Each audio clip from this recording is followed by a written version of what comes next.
Hello everyone, welcome to all of you in my YouTube channel Law for All। आज हम discuss करेंगे freedom of speech and expressions पे restriction imposed by state. However, the freedom of speech and expression is a very important fundamental right of the citizens. Still, this right is not a absolute right.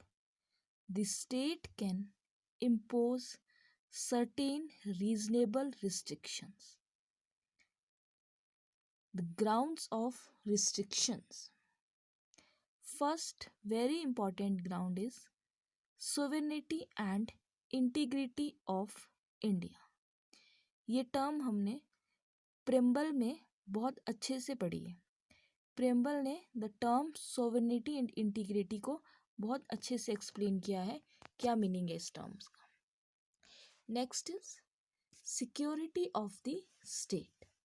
अगर state को लगता है कि कोई citizen अपना ये right freedom of speech and expression को misuse कर रहा है और इस राइट की वजह से स्टेट की सिक्योरिटी को कोई थ्रेट है, कोई डर है, तो भी स्टेट इस राइट पे सिटीजन के एक रिस्ट्रिक्शन इम्पोज कर सकती है।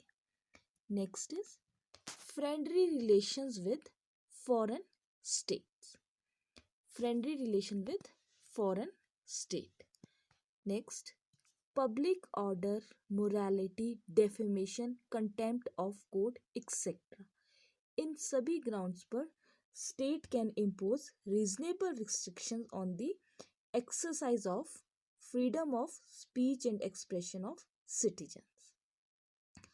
The next freedom is next right जो हमारा right to freedom के अंदर डिस्कस है, that is right to assemble peacefully and without arms under article 19 clause 1 subclause B.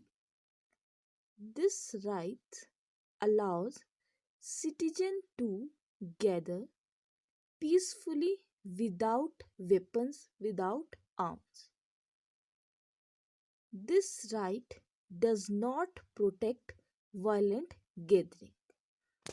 Article 19 clause 1 sub clause B हमें एक राइट देता है, कोई भी पर्सन पीसफुली कहीं पे भी इकट्ठे होके गैदरिंग कर सकते हैं, वेदर उस गैदरिंग का पर्पस एक लॉफुल हो या एक रिलीजियस पर्पस के लिए हो या सोशल पर्पस के लिए हो, पर्पस कुछ भी हो सकता है, बट कोई भी गैदरिंग उस पर्पस के लिए नहीं होनी चाहिए जो एक वायलेंट नेचर का है। मान लो कोई गैदरिंग हो रही है, उस गैदरिंग का मेन उद्देश्य है किसी दंगे को भड़काना, किसी लड़ाई को भड़काना, उस तरह की अगर कोई गैदरिंग होती है then it is unlawful gathering. Then next is this freedom can be exercised on public land. Next very important, कोई भी पर्सन इस फ्रीडम को एक्सरसाइज कर सकता है पब्लिक लैंड पे ही।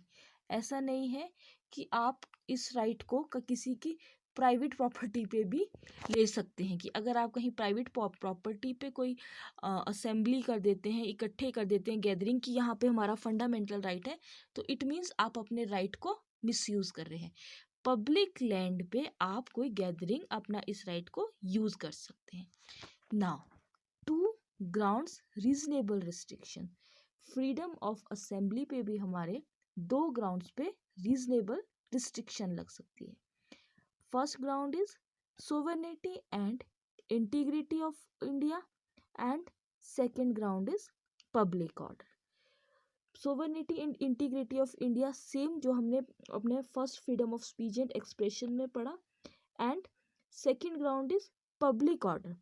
It means it includes the maintenance of traffic in the area concern, कि किसी भी जगह पे आप सड़क पर किसी रोड पे वहाँ पे ऐसी गैदरिंग नहीं कर सकते कि जिससे आपके रोड बंद हो जाए, एम्बुलेंस, रोड्स, प्राइवेट गाड़ियाँ, उसको कोई रुकावट आए।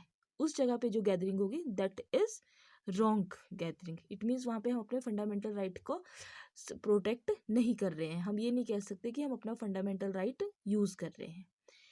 Under section 141 of IPC define unlawful assembly.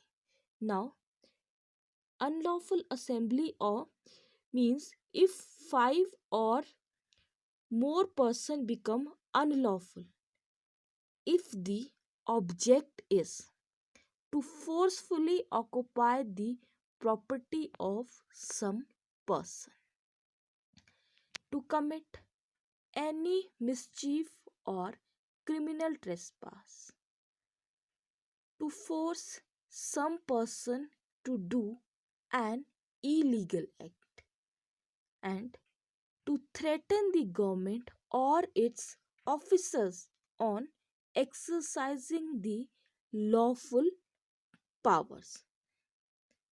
अगर ये सब चीज़ें हैं then 141 of IPC as assembly of 5 or more person become unlawful if the object is 1 2 3 4, then it becomes a unlawful assembly. So this is our freedom of assembly.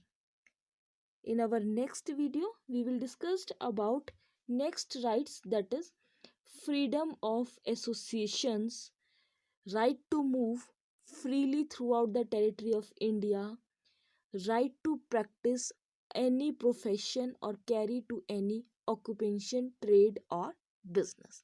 Thank you.